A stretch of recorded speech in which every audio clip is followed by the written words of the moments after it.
January 18th, 2026. The Sun fires its most powerful weapon in over 2 decades directly at Earth. 1 billion tons of magnetized plasma traveling at 1,700 kilometers per second. 25 hours to impact, no way to stop it, no way to hide. The largest radiation storm since 2003, northern lights over Alabama. And a warning that everything we have built, every satellite, every power grid, every piece of technology we depend on is far more vulnerable than anyone wants to admit. This is the story of the solar storm that just hit us, and what it reveals about the one that could destroy us. But before we begin, do not forget to subscribe, and if you truly enjoy these videos, please leave a like. Let us begin. What you're about to witness is the story of an invisible war, a war that has been raging for billions of years between our planet and the star that gives it life. On January 18th, 2026, the Sun fired its most powerful weapon in over 2 decades directly at Earth. A blast of radiation and magnetized plasma traveling at over 1,700 kilometers per second. The largest solar radiation storm since 2003. A G4 severe geomagnetic storm that pushed the northern lights as far south as Alabama.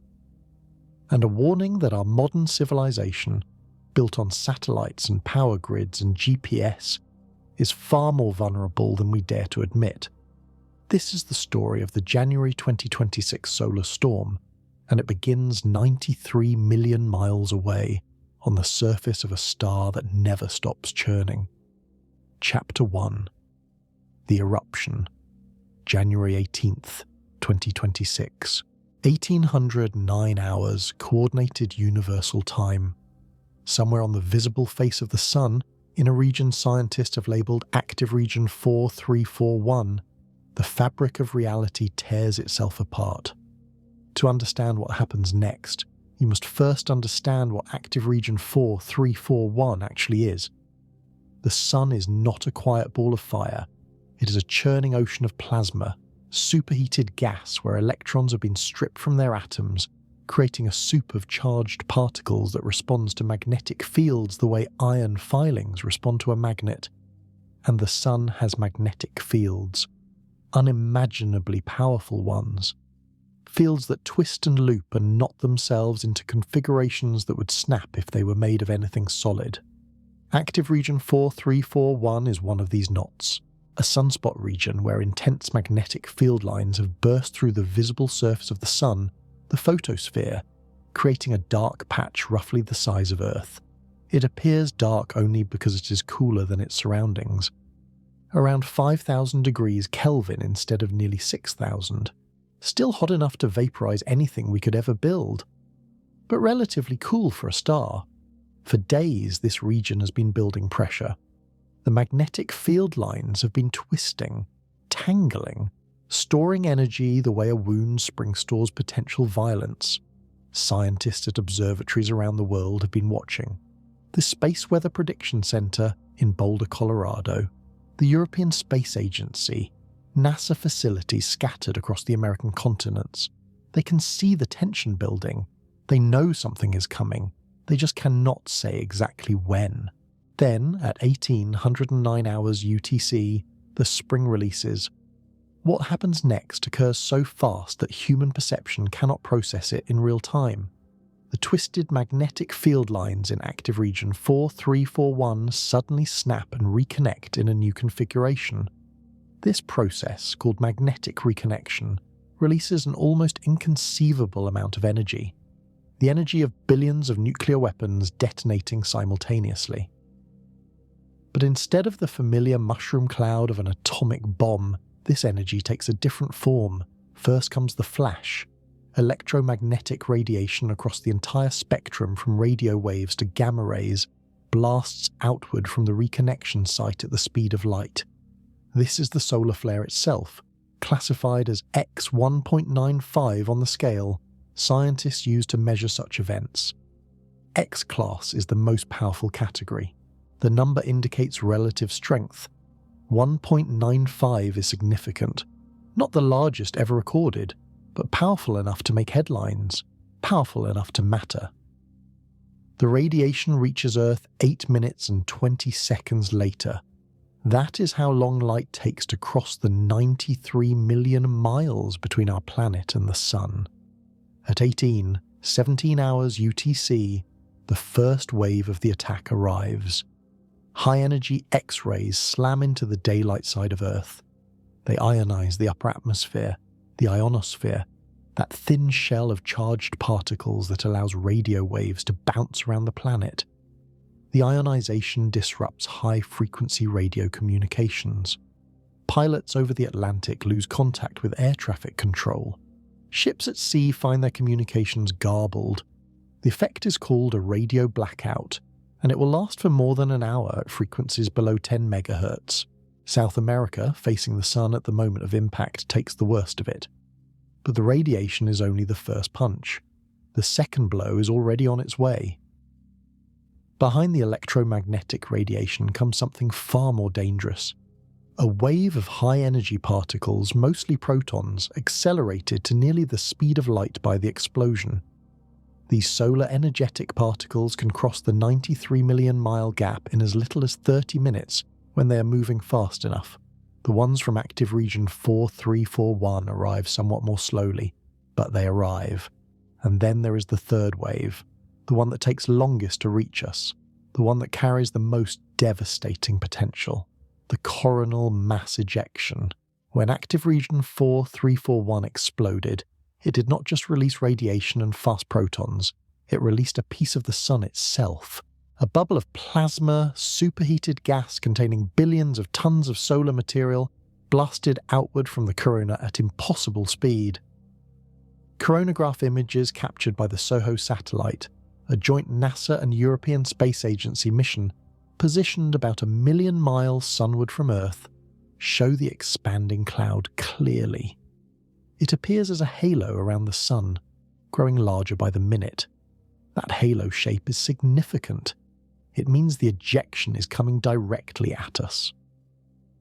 Within hours of the flare, scientists at the Space Weather Prediction Center have confirmed their fears. The coronal mass ejection from active region 4341 is Earth-directed. Models predict it will reach our planet in approximately 25 hours. They estimate its speed at around 1,400 kilometers per second. Later analysis will show it was actually moving closer to 1,700 kilometers per second. Faster than expected, arriving sooner than predicted.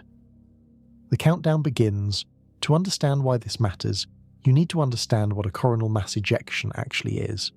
It is not just hot gas. The plasma carries with it a frozen piece of the Sun magnetic field, tangled into the expanding bubble-like thread woven through fabric. When this bubble slams into Earth's magnetosphere, the protective magnetic cocoon that surrounds our planet, the interaction between the two magnetic fields determines what happens next. If the magnetic field embedded in the coronal mass ejection points in the same direction as Earth's magnetic field, the two will repel each other. The bubble will wash over our planet like water around a stone. There will be some disturbance, some aurora activity at the poles, but nothing catastrophic. But if the magnetic field in the coronal mass ejection points in the opposite direction from Earth field, the two will connect. Earth defenses will open like a gate. Solar plasma will pour into the magnetosphere, energizing it, distorting it, compressing it. The aurora will surge far beyond its normal boundaries. Geomagnetically induced currents will flow through any long conductor they can find. Power lines, pipelines, railroad tracks. The very infrastructure of modern civilization will become an antenna, picking up energy from the Sun and channeling it in ways the engineers who built these systems never anticipated. On January 18th, 2026, no one knows which way the magnetic field in that approaching bubble points. They will not know until it arrives. They can only watch and wait and prepare for the worst. The Space Weather Prediction Center issues alerts. Airlines are notified. The Federal Aviation Administration receives warning that polar flight routes may become unsafe due to radiation exposure. NASA contacts the International Space Station, where astronauts may need to shelter in better protected areas if radiation levels spike. The North American Electric Reliability Corporation sends messages to power grid operators across the continent. Prepare for possible geomagnetically induced currents. Be ready to take defensive action. Satellite operators check their systems. In an age where everything from GPS navigation to credit card transactions depends on spacecraft orbiting high above the atmosphere, the health of those satellites is a matter of profound importance. A severe enough storm can damage electronics, corrupt memory, blind sensors, even shift satellites out of their proper orbits through increased atmospheric drag, and the waiting begins. Active Region 4341 continues to rotate across the face of the Sun. It has more violence to give. Even as the first coronal mass ejection hurtles toward Earth, scientists watch for follow-up activity. Sometimes one explosion triggers another. Sometimes the Sun delivers its punches and combinations, with the first blow clearing the way for the second. The flare that spawned this storm lasted for hours. It was what scientists call a long-duration event, which typically means the associated coronal mass ejection carries significant mass and energy. The X1.95 classification indicates the peak brightness of the flare X-ray emissions, but the extended duration means the total energy release was substantially higher than that number alone suggests. As night falls over the Americas and dawn breaks over Europe and Africa, the world goes about its business largely unaware. Most people have never heard of Active Region 4341. Most people do not know that a piece of the Sun is currently racing toward them at nearly 2,000 kilometers per second. Most people will not know anything happened until they see the headlines the next day, but in control rooms and observatories around the world, men and women stare at screens and wait. They track the approaching storm through its effects on the solar wind, the constant stream of particles flowing outward from the Sun. They watch for the telltale signs of the shockwave that precedes a coronal mass ejection, the compression of the solar wind ahead of the expanding bubble like air, bunching up ahead of a speeding car. The Deep Space Climate Observatory, positioned at the L1 Lagrange point about 1 million miles from Earth in the direction of the Sun, will be the first to feel the impact. Its instruments will detect the sudden increase in solar wind speed and density, the spike in magnetic field strength that signals the arrival of the shock. From that detection to Earth impact is typically 15 to 60 minutes. Not much warning, but something. January 18th passes into January 19th. In Boulder, Colorado, forecasters work through the night. In Darmstadt, Germany, the European Space Agency monitors its fleet of spacecraft. In laboratories and government offices around the world, people who understand what is coming make phone calls, send emails, update warning systems. The bubble approaches, 20 hours out, 15, 10, 5, 93 million miles is an unimaginable distance. Light itself takes over 8 minutes to cross it. Yet a coronal mass ejection, a fragment of the Sun blown free by magnetic violence, crosses that gulf in about a day. Moving faster than any human vehicle has ever travelled, even in the imagination of our most ambitious dreamers. 1,700 kilometers per second, over 6 million kilometers per hour, a speed that reduces the vast emptiness of space to something almost intimate. And on January 19th, 2026, that intimacy becomes very real. The instruments at the Deep Space Climate Observatory begin to spike. Solar wind speed jumps. Magnetic field strength climbs. The data flows back to Earth at the speed of light, arriving almost simultaneously with the storm it describes. 1903 hours, coordinated universal time. The shockwave hits Earth magnetosphere. The battle begins. What happens next will light up skies across half the world. It will send radiation levels to heights not seen in over 2 decades. It will remind a civilization built on electricity and electronics and satellites that we live in the atmosphere of an active star. And it will raise questions that no one wants to answer. How bad can it get? How prepared are we? And what happens when the Sun really decides to fight? Those answers lie ahead, in a G-force storm that pushes the Aurora south to Alabama, in an S4 radiation event that grounds polar flights and threatens astronauts, in the delicate dance between a planet and its star, a dance that has been going on for 4.5 billion years and will continue long after every power grid and satellite and human being has returned to dust. But first, the coronal mass ejection must cross the remaining distance. It must navigate the twisted geometry of interplanetary space. It must thread the needle between missing Earth entirely and delivering a glancing blow. It must arrive with its magnetic field pointed in just the wrong direction. All of that is already determined.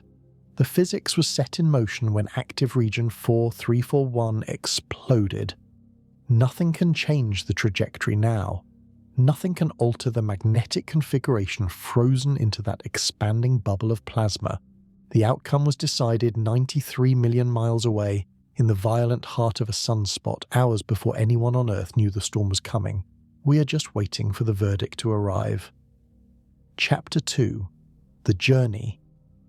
Space is not empty. We like to think of it that way. The black void between worlds, the vacuum that would kill us in seconds if we stepped outside our protective cocoon of metal and air. But the space between the sun and Earth is not truly empty. It is filled with the solar wind, a constant river of charged particles flowing outward from the sun at hundreds of kilometers per second. It is threaded with magnetic field lines that stretch from the sun's surface out past the orbit of the most distant planets. It is a medium, thin beyond imagining but real, through which our coronal mass ejection must travel. And that journey transforms the storm. When the coronal mass ejection first tears free from active region 4341, it is a roughly spherical bubble of plasma embedded with magnetic field.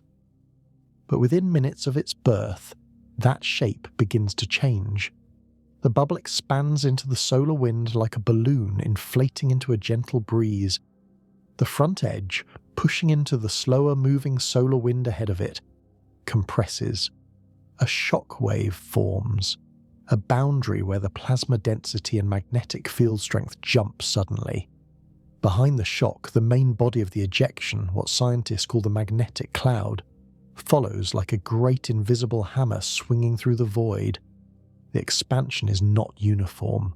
The coronal mass ejection is moving much faster than the ambient solar wind, around 1,700 kilometers per second compared to perhaps 400 kilometers per second for the background flow. This speed difference matters. It means the ejection is constantly ploughing into slower material, like a speedboat crashing through calm water. The interaction generates turbulence, heats the plasma, shapes the shock wave that precedes the main event. For the first several hours, the ejection is still close to the sun, still within the region where the coronamagnetic field dominates. Here the expansion is relatively free, the bubble growing rapidly as the pressure from the solar wind has not yet had time to resist. Coronagraph images from the SOHO satellite show the ejection as a bright expanding ring, the halo shape that indicates an Earth-directed event. The brightness comes from sunlight scattering off the dense plasma within the ejection. As the bubble grows, it fades, spreading its mass over an ever larger volume. By the time the ejection has travelled 10 solar radii from the sun's surface, perhaps 5 million kilometers, it has already changed significantly from its initial configuration. The once roughly spherical bubble has flattened into a pancake shape, squeezed by the solar wind and by its own internal dynamics. The shock wave has steepened, becoming a sharper boundary as slower material piles up ahead of the advancing front. The magnetic field within the cloud has begun to rotate, responding to forces both internal and external. Scientists tracking the event from Earth can only see so much. The coronagraphs that observe the ejection in the first hours of its journey have a limited field of view. Once the ejection passes beyond roughly 30 solar radii, it becomes invisible to direct imaging. From that point until it arrives at the Deep Space Climate Observatory, more than 200 solar radii from the Sun, the ejection is travelling through a blind zone.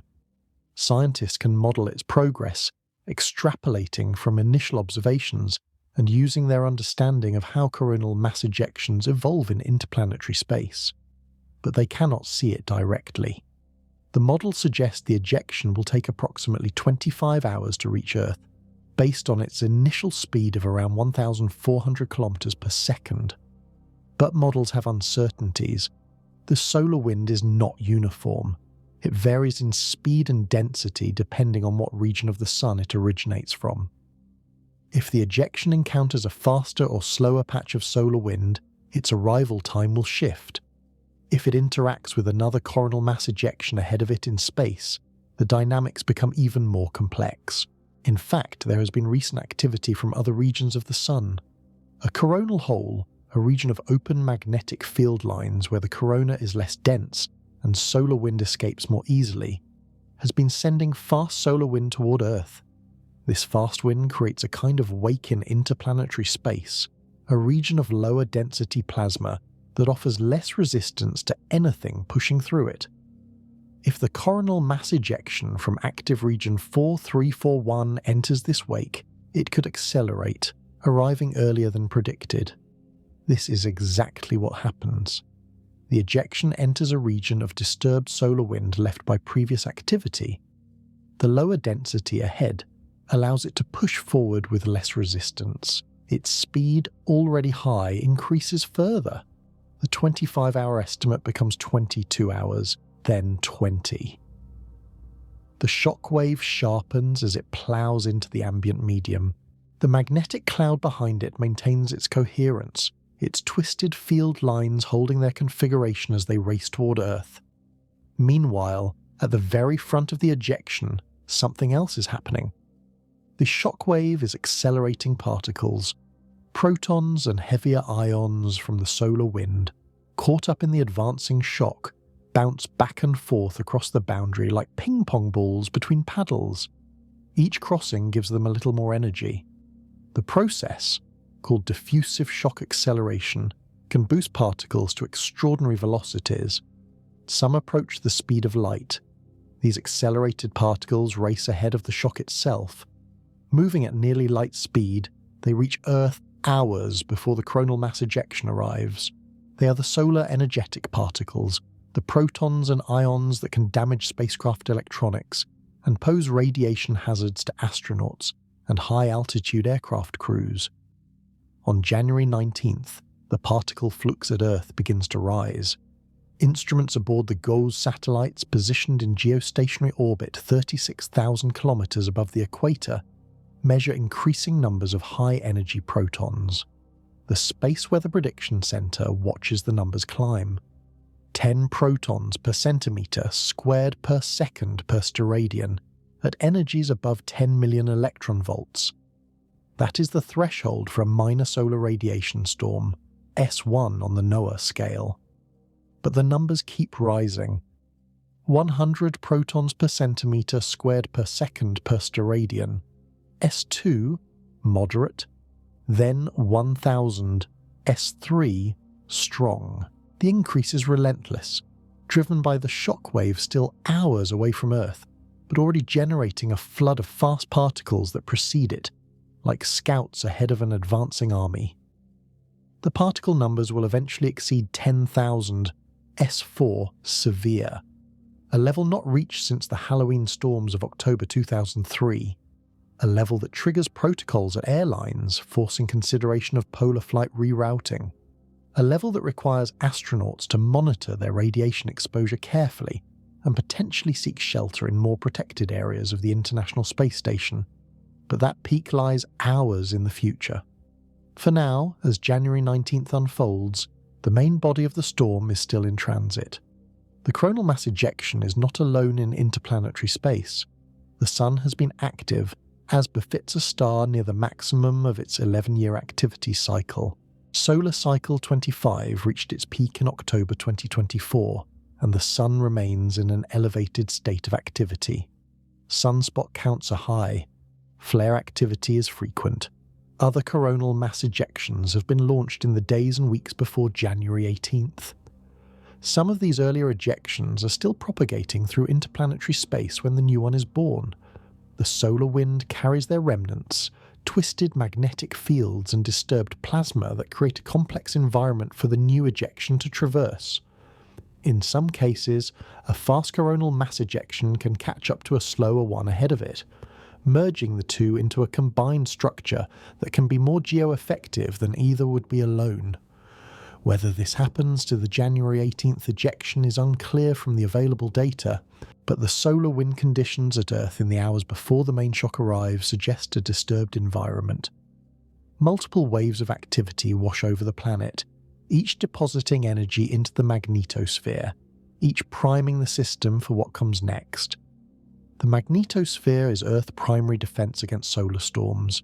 It is generated by the motion of molten iron in Earth's outer core, a natural dynamo that produces a magnetic field extending tens of thousands of kilometers into space. On the side facing the sun, the solar wind compresses this field, pushing the magnetopause the boundary where Earth field balances the solar wind pressure to a typical distance of about 10 Earth radii, roughly 60,000 kilometers. On the night side, the solar wind drags the magnetosphere into an extended tail, stretching millions of kilometers away from the sun.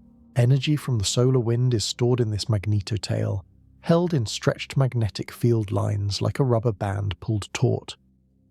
When conditions are right, that stored energy releases in sudden bursts called substorms, dumping charged particles into the upper atmosphere and creating the aurora. Even before the main coronal mass ejection arrives, substorm activity at Earth begins to increase. The solar energetic particles racing ahead of the shock disturb the magnetosphere. Fluctuations in the solar wind add energy to the system. The KP index, a measure of global geomagnetic activity, climbs from quiet levels toward disturbed. Aurora watchers at high latitudes begin to see enhanced activity. But this is just the prelude. The main event is still approaching. At the Deep Space Climate Observatory, 1 million miles from Earth in the direction of the Sun, instruments wait in their eternal vigil. The spacecraft is positioned at the L1 Lagrange point, a gravitational balance point where the pull of the Sun and Earth combine to allow a satellite to maintain a stable position between them. From this vantage point, the observatory sees the solar wind before it reaches Earth. It is our early warning system, our first glimpse of incoming storms. The instruments aboard measure solar wind speed, density, and temperature. They measure the strength and direction of the interplanetary magnetic field. They watch for the sudden changes that signal a coronal mass ejection shock. In normal conditions, the solar wind flows past at perhaps 400 kilometers per second, with a density of perhaps 5 particles per cubic centimeter and a magnetic field of perhaps 5 nanotesla. These numbers vary, but they stay within recognizable bounds. When a coronal mass ejection shock arrives, everything changes at once. Speed jumps, density jumps, magnetic field strength jumps. The signature is unmistakable. At 19:03 hours Coordinated Universal Time on January 19th, 2026, the instruments at the Deep Space Climate Observatory light up. Solar wind speed jumps from background levels to over 700 kilometers per second. Density spikes.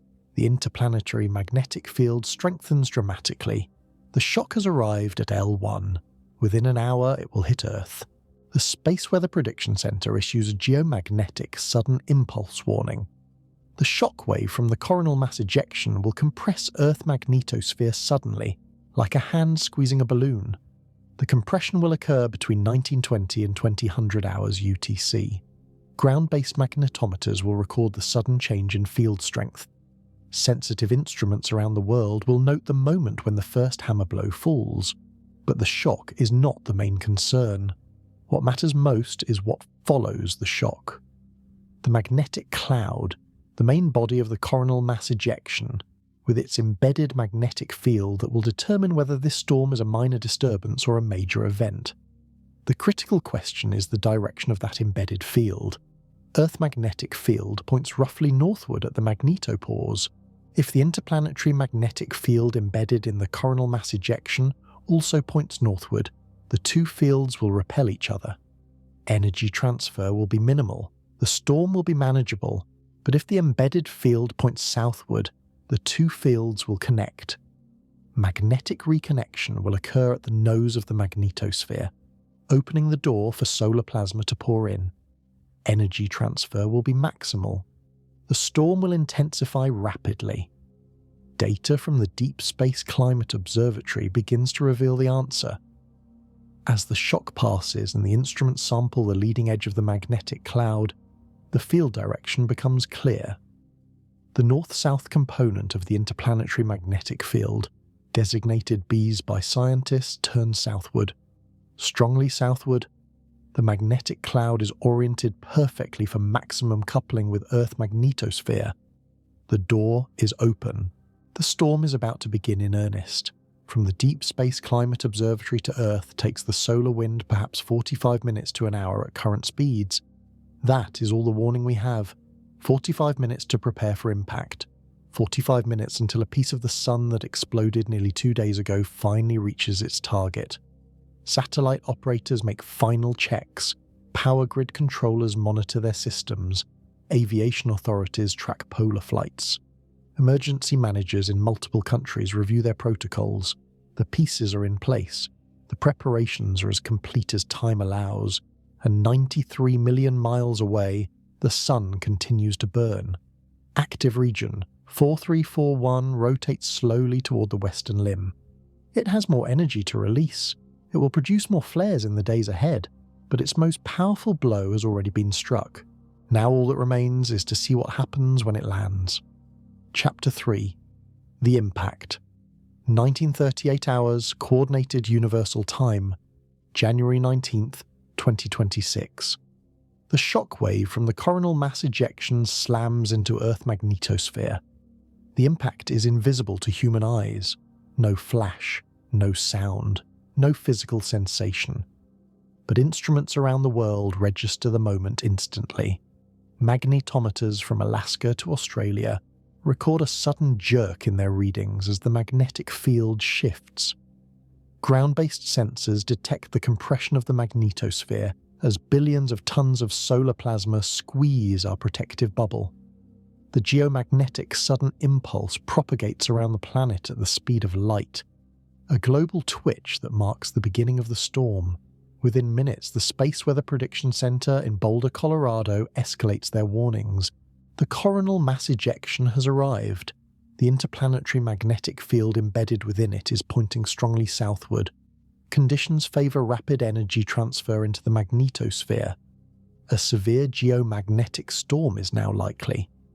The KP index, which measures global geomagnetic activity on a scale from 0 to 9, begins to climb. It rises through 4, through 5, through 6. Each step represents roughly a tripling of the magnetic field variations at middle latitudes. At KP7, the storm crosses into G3 territory on the NOAA scale, strong.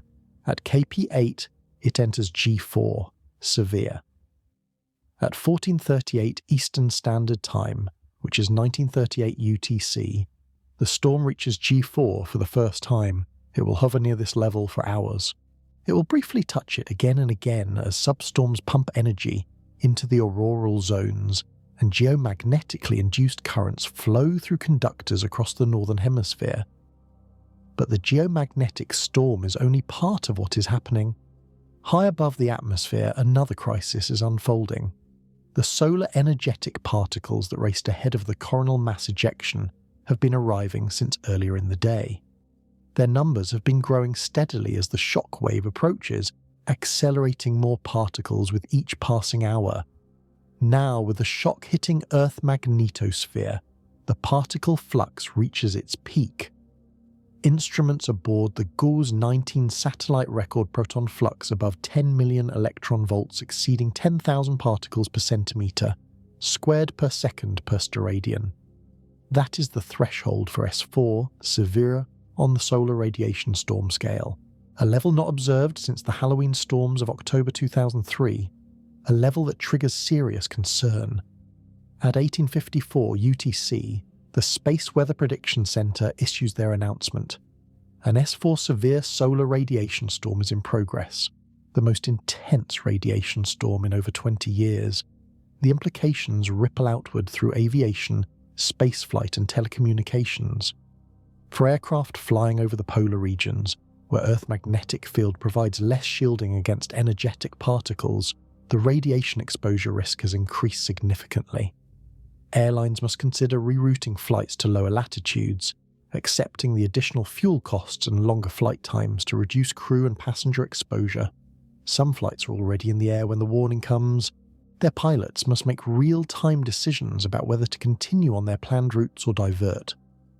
For astronauts aboard the International Space Station, the radiation storm presents a more immediate concern.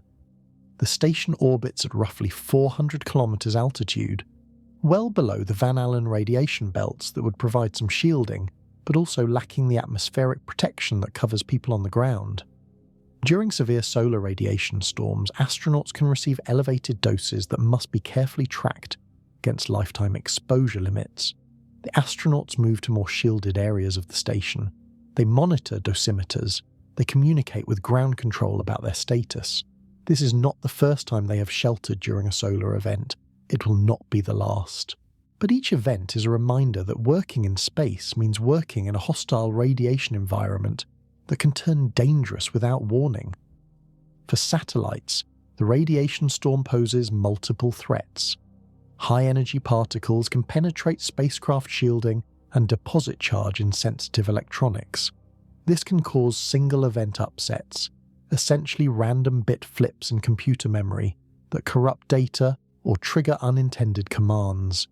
It can cause more permanent damage if particles strike critical components, and it can create surface charging effects where the spacecraft accumulates electrical potential relative to its surroundings, leading to discharges that can damage instruments or disrupt operations.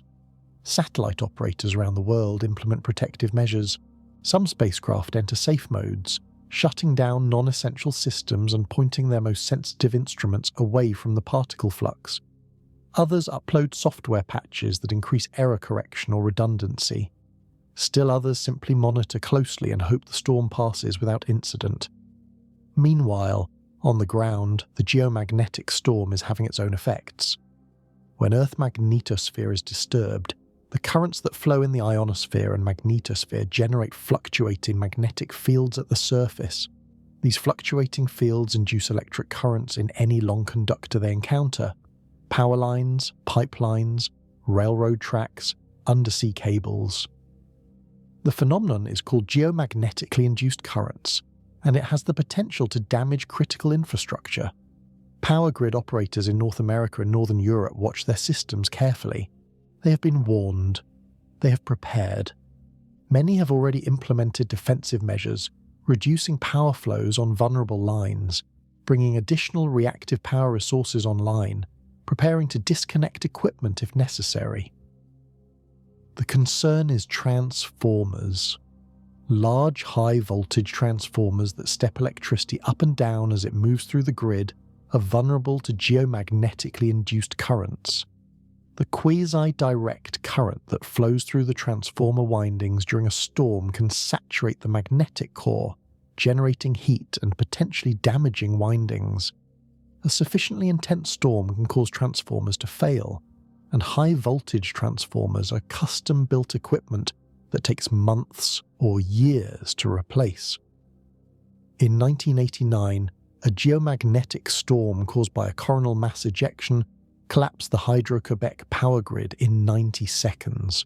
6 million people lost electricity for up to 9 hours as geomagnetically induced currents tripped circuit breakers across the system. The utility has since spent billions of dollars hardening their grid against such events. But the vulnerability remains. Tonight, no major grid failures occur. The warnings have worked. The preparations have helped.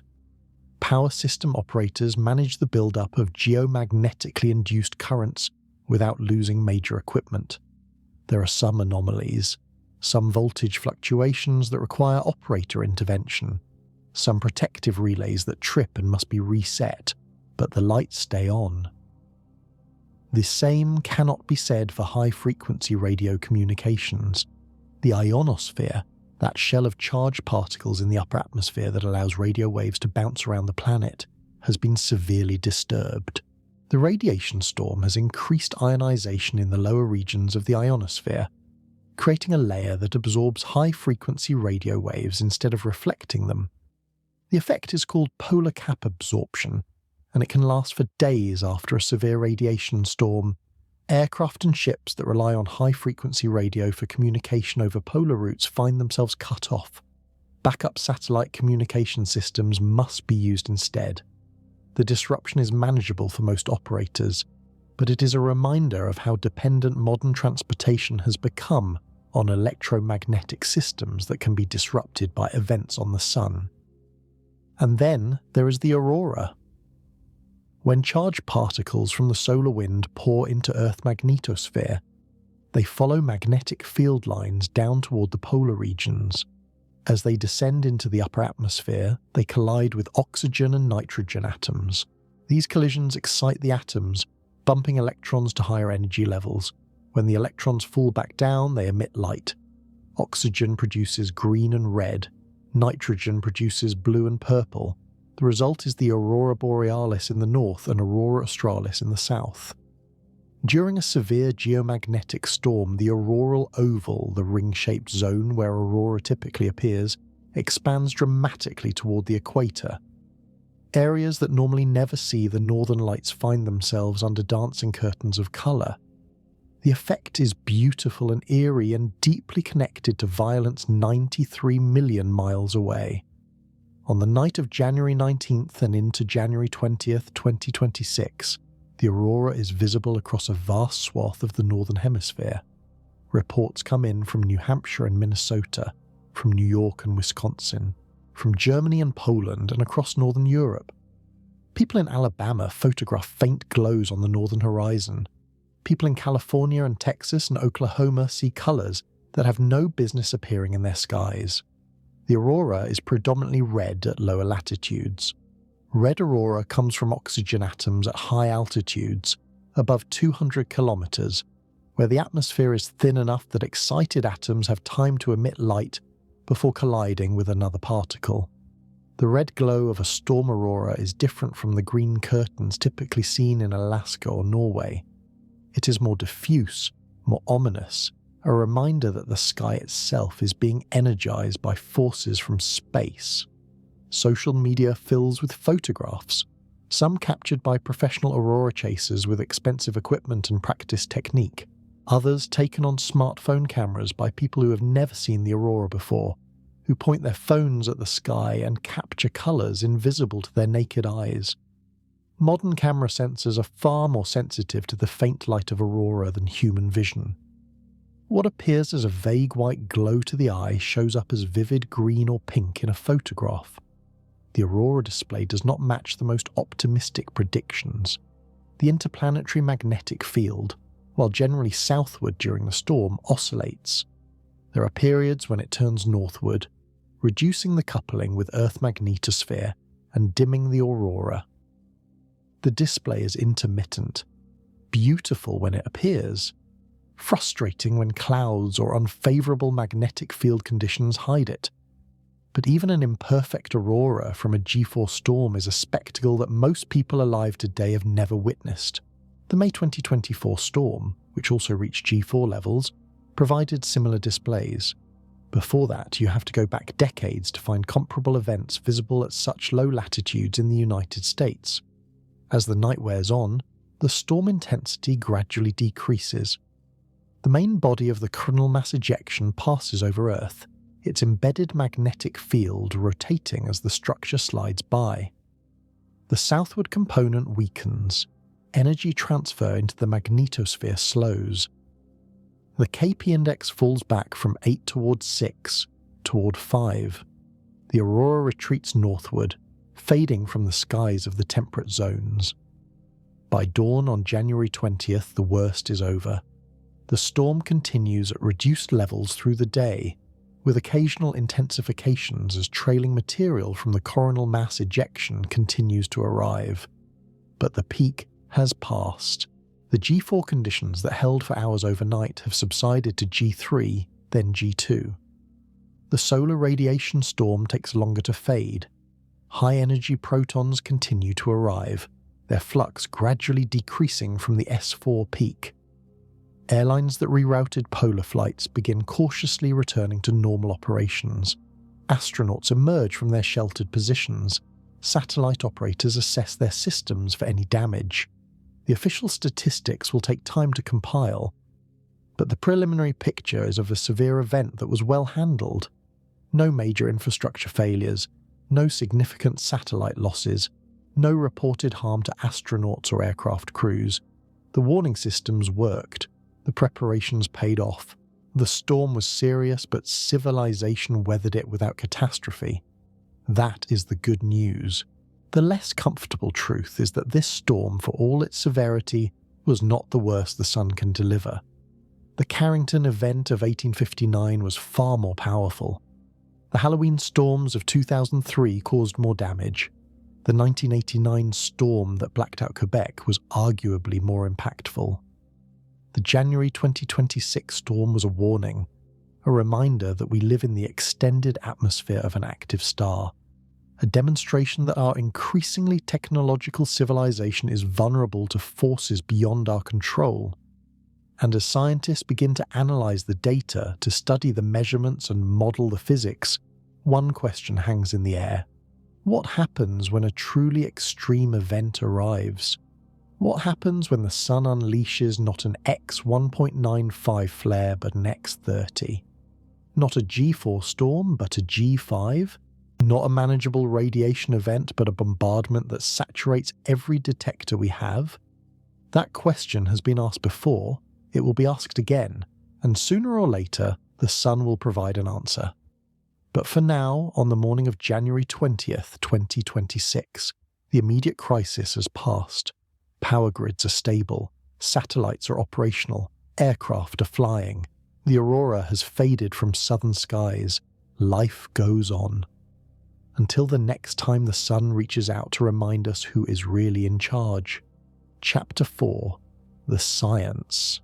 To understand why the sun attacks us, you must first understand what the sun actually is.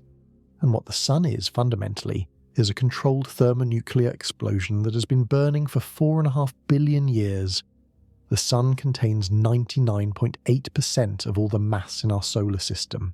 If you gathered up all the planets, all the moons, all the asteroids and comets and dust and piled them together, they would amount to a rounding error compared to the star at the center.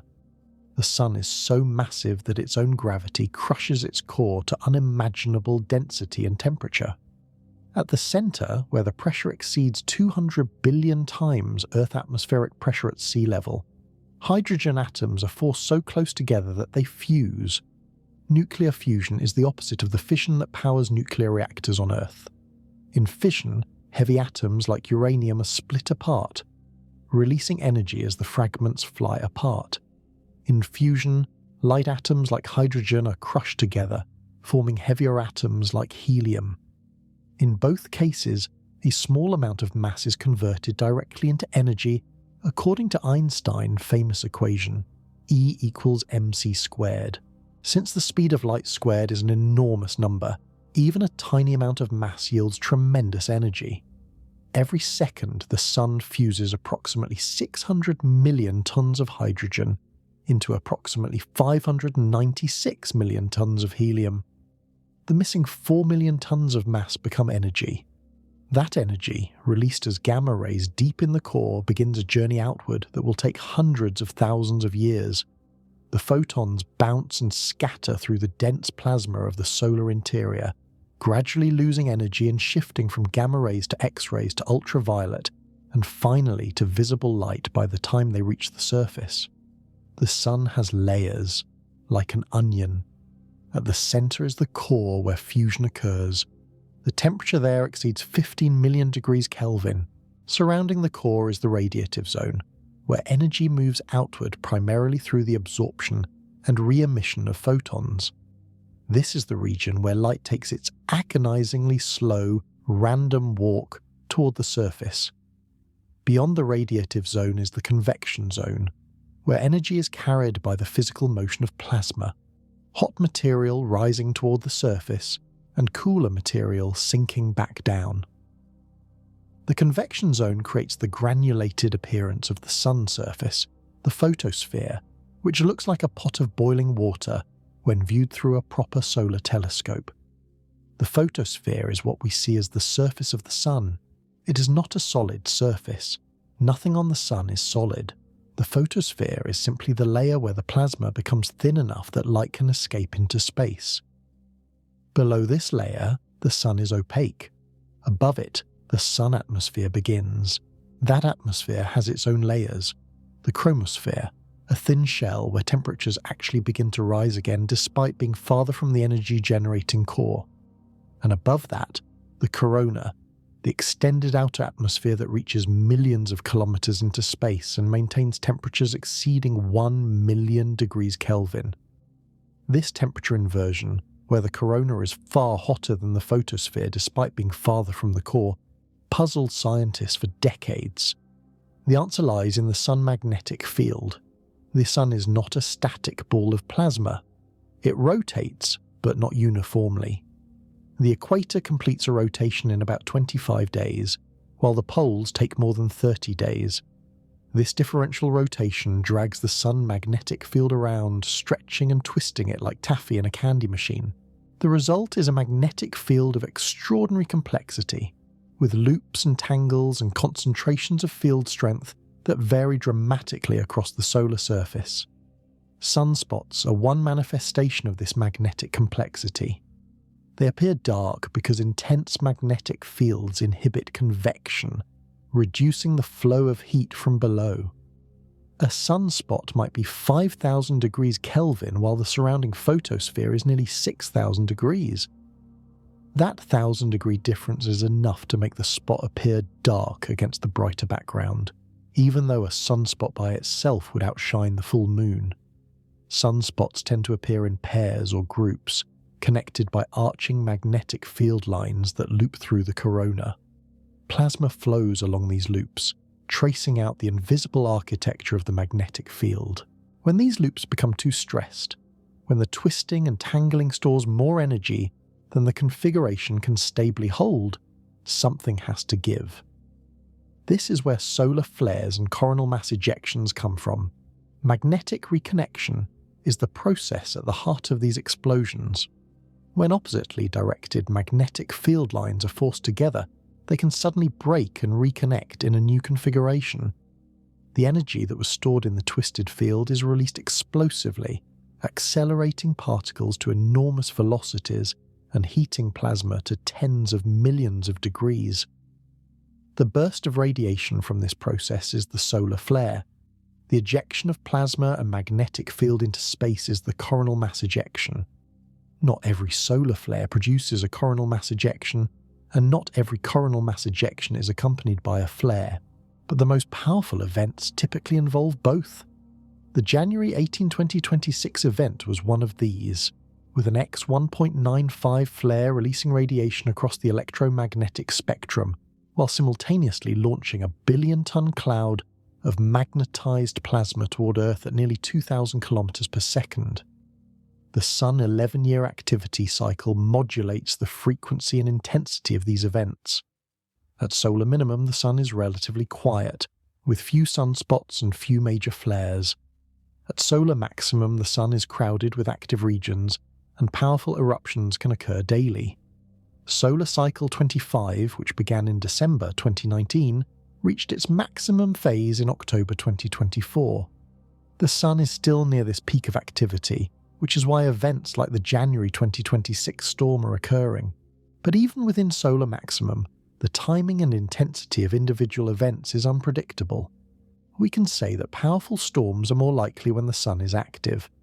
We cannot say exactly when or where the next explosion will occur. The physics is fundamentally chaotic, governed by magnetic instabilities that develop too quickly and on scales too small for current models to predict. What we can predict, with some success, is what happens after an event occurs. Once a coronal mass ejection launches, its trajectory through interplanetary space can be modelled. Once a solar flare releases radiation, that radiation travels at the speed of light and arrives at Earth in about 8 minutes. Once energetic particles are accelerated by a shock wave, their arrival time at Earth can be estimated based on their energy. This is why space weather forecasting focuses so heavily on monitoring. We watch the sun constantly, with telescopes on the ground and satellites in space. The Solar Dynamics Observatory captures images of the sun every 12 seconds in multiple wavelengths. The SOHO satellite watches for coronal mass ejections with its coronagraphs. The Deep Space Climate Observatory monitors the solar wind streaming past our planet. This network of sensors gives us early warning when something dangerous is heading our way. But the warning times are limited. Radiation from a flare arrives in 8 minutes. Energetic particles can arrive in as little as 30 minutes. Coronal mass ejections typically take 1 to 3 days, but fast ones can arrive in less than 20 hours. From the moment a coronal mass ejection leaves the sun, we're on a clock. The January 2026 event demonstrated both the capabilities and limitations of our warning systems. The flare was detected immediately.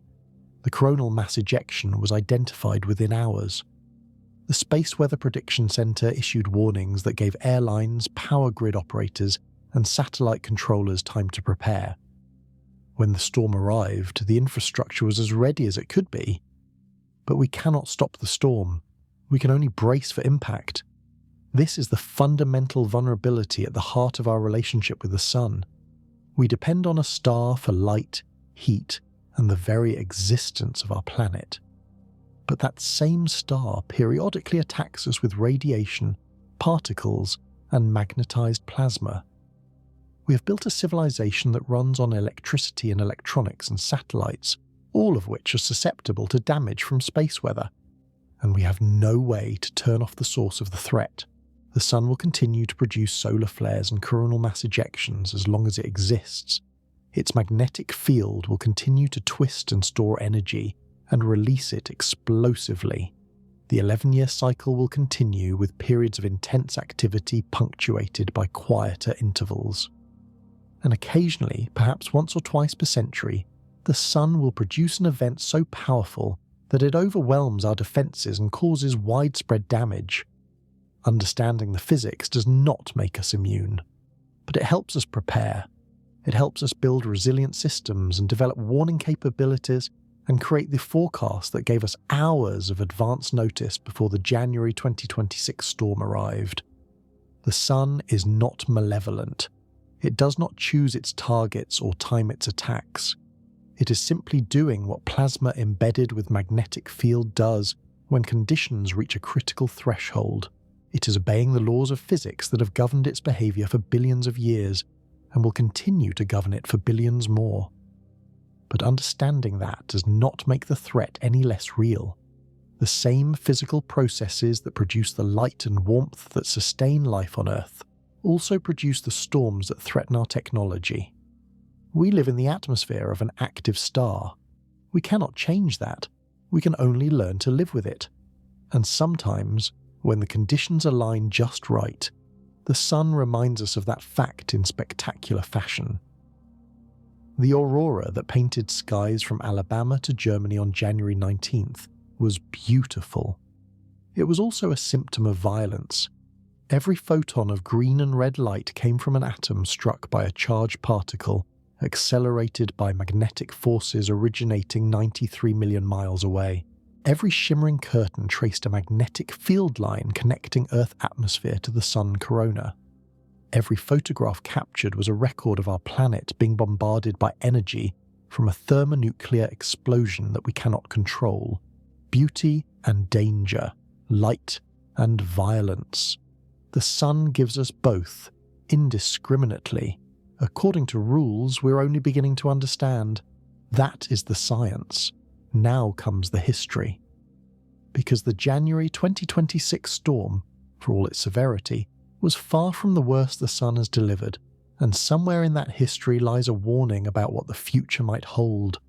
Chapter 5. The Warning. September 1st, 1859. A small town called Redhill, south of London, England.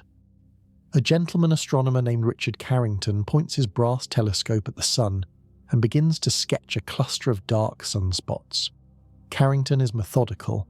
He's been observing and drawing sunspots for years, contributing to the growing scientific understanding of solar activity. He knows the sun is not the unchanging golden disk of ancient conception. He has watched spots appear and disappear, grow and shrink, rotate across the solar face with the sun 27-day period. At approximately 11:18 in the morning, something impossible happens. Within the sunspot group, two patches of intensely bright white light appear. They are so brilliant that Carrington initially suspects his telescope has somehow developed a fault. But the light is real. He watches, astonished, for about 5 minutes as the bright spots move across the face of the sunspots and then fade. He has just witnessed the first solar flare ever recorded by human observation. 17 hours later, the ski catches fire. From the tropics to the poles, Aurora blazes across the night sky. In Cuba and Hawaii, where the northern lights have never been seen, the sky glows red. In the northeastern United States, newspapers report that the aurora is bright enough to read by at midnight. Gold miners in the Rocky Mountains wake before dawn, thinking the sun has risen, and begin preparing breakfast before realizing their mistake. Telegraph systems around the world go haywire. Operators receive shocks from their equipment. Sparks fly from instruments. Papers catch fire. Some telegraph lines continue operating even after their batteries have been disconnected, powered by the electrical currents flowing through the Earth itself. The global communications network of 1859, primitive by modern standards but revolutionary for its time, is thrown into chaos. This is the Carrington Event, the most powerful geomagnetic storm in recorded history. Ice core samples and other proxy records suggest it was twice as large as any solar storm in the previous 500 years. It remains the benchmark against which all subsequent storms are measured. The Carrington Event was caused by a coronal mass ejection that made the journey from Sun to Earth in just 17.6 hours. That is extraordinarily fast. Most coronal mass ejections take 2 to 4 days. The speed implies incredible violence at the source, and it may have been assisted by an earlier eruption that cleared the path through interplanetary space. If the Carrington Event happened today, the consequences would be catastrophic.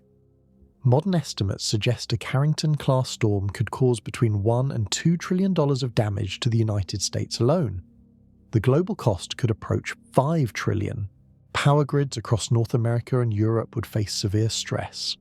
Multiple high-voltage transformers could fail simultaneously, creating cascading blackouts that could take months to repair. Satellites would experience widespread damage and failures. GPS navigation could become unreliable for extended periods. Radio communications would be severely disrupted. The economic and social disruption of losing electricity and communications across large portions of the developed world, even for weeks, is difficult to fully calculate. Modern society depends on continuous power for everything from hospital equipment to water treatment to food refrigeration. A prolonged blackout across multiple states or countries would be a humanitarian crisis.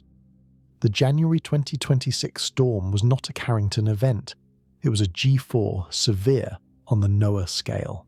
Carrington was almost certainly a G5, extreme, the highest category. The radiation storm in January reached S4. Carrington may have reached S5, with proton fluxes 10 times higher. The difference between what we experienced and what 1859 experienced is measured in orders of magnitude. But Carrington is not unique. Other storms of similar or nearly similar magnitude have occurred. In 1872, just 13 years after the Carrington Event, another massive storm produced Aurora visible across the tropics. Telegraph systems again suffered severe disruptions. This storm has received less attention than Carrington, partly because it occurred before the establishment of standardized geomagnetic monitoring. But recent research suggests it was comparable in intensity. In 1921, the Great Railroad Storm caused telegraph and telephone disruptions across Europe and North America. Signaling systems on railroads failed, creating safety hazards. A telephone exchange in Sweden caught fire. The storm was less intense than Carrington, but demonstrated that a century of technological progress had created new vulnerabilities. In 1989, the storm that blackened Quebec showed that modern power grids are vulnerable even to moderately severe events. 6 million people lost power. The Hydro-Quebec system collapsed in 90 seconds. If the storm had been stronger, if it had occurred during peak demand hours, the damage could have been far worse. In 2003, the Halloween storms produced the most powerful solar flare ever measured by modern instruments, an X-45 that briefly saturated the sensors trying to record it. Associated coronal mass ejections caused widespread satellite anomalies, forced the rerouting of high-latitude flights, and created Aurora visible as far south as Texas and Florida. A step-down transformer in South Africa was damaged. The storms demonstrated that even with modern warning systems, severe space weather events strain our technological infrastructure. And in May 2024, a G5 extreme storm, the first in over 2 decades, pushed Aurora to Puerto Rico and produced geomagnetically induced currents that required careful management across multiple power grids. That storm was a reminder that the solar maximum of cycle 25 would bring continued risk. The January 2026 event fits into this pattern, severe but not extreme, manageable with preparation, a warning without catastrophe. But here is the uncomfortable truth. A Carrington-class event will happen again. The only questions are when and whether we will be ready. Solar physicists estimate that storms of Carrington magnitude occur roughly once every 100 to 200 years. That is a 1 to 2% chance in any given year. Those odds sound low, but over a human lifetime they are significant. And the odds compound over time. A 1% annual chance becomes a 26% chance over 30 years. A 40% chance over 50 years. We are due. The sun does not care about our power grids or satellites or GPS systems. It does not time its eruptions based on our readiness. It simply obeys the physics of magnetic reconnection and plasma instability, producing events of random intensity at random intervals. Someday, the physics will align to produce an extreme event, while Earth happens to be in the wrong place at the wrong time. When that day comes, our warning time will be measured in hours, perhaps less than a day between the eruption and the impact.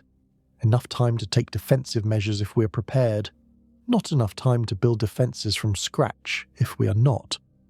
The preparations we need are largely known. Power grids need hardening. Transformers need protection against geomagnetically induced currents. Satellites need better shielding and radiation-tolerant electronics. Backup systems need to be tested and ready. Emergency procedures need to be drilled. Public awareness needs to be raised so that people understand what a major space weather event means and how to respond. Some of this work is happening. Since the 1989 Quebec blackout, power companies have improved their monitoring and defensive capabilities. Since the 2003 Halloween storms, satellite operators have developed better protocols for protecting spacecraft. Since the 2024 storms, governments and industries have renewed attention to space weather risks. But the work is incomplete. Many high-voltage transformers remain vulnerable. Many satellites lack adequate shielding. Many countries have inadequate space weather forecasting capabilities.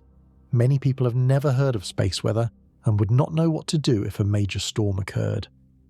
The January 2026 storm was a test. We passed, barely. The systems held. The preparations worked. The warnings gave us time to respond. The next test may be harder. The sun does not grade on a curve, and so we watch. We monitor. We prepare as best we can. We improve our forecasting capabilities, extending warning times from hours to days. We harden our infrastructure against threats we can quantify, and try to prepare for threats we cannot. We study the sun with telescopes and satellites and computer models, learning its behavior and improving our predictions. We do this because we have no choice. We live in the atmosphere of an active star. We cannot move to a safer location. We cannot turn off the source of the threat. We can only understand it, prepare for it, and hope that when the big one comes, We are ready. The sun rose this morning as it has risen every morning for 4.5 billion years. It will rise tomorrow and the next day and for billions of years to come. Most days it will simply provide light and warmth, the benign face of a star that makes life on Earth possible. But every so often, it will remind us of its other nature, the violent, magnetic, unpredictable nature of a body that fuses 600 million tons of hydrogen every second and occasionally vents that energy in our direction. January 18th, 2026 was one of those reminders.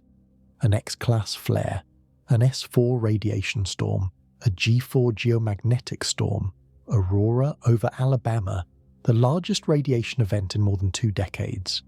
It was not the worst the sun can do, not even close. It was a warning. Whether we heed that warning, whether we take the steps necessary to protect our civilization from the inevitable Carrington-class event that will someday arrive, is up to us. The physics is not negotiable. The timeline is not under our control. The consequences of unpreparedness are predictable. What we do about it is the only variable we can change. The sun continues to burn. Active region 4341 rotates slowly off the western limb, taking its remaining energy with it. New active regions emerge, grow, fade. The solar wind flows outward at 400 kilometers per second, a gentle breeze by the standards of January 19th. The magnetosphere relaxes back toward its normal configuration. Life goes on, power flows through the grid, satellites orbit overhead, aircraft fly their routes. The world returns to normal, or what passes for normal in the atmosphere of an active star. Until the next time, and there will be a next time, there always is. The question is not whether another severe storm will come. The question is whether we will be ready when it does. If you enjoyed this deep investigation into solar storms and the threats they pose to modern civilization, please like this video and subscribe to the channel. Your support makes these detailed stories possible. Tell me in the comments, what other cosmic phenomena should we explore?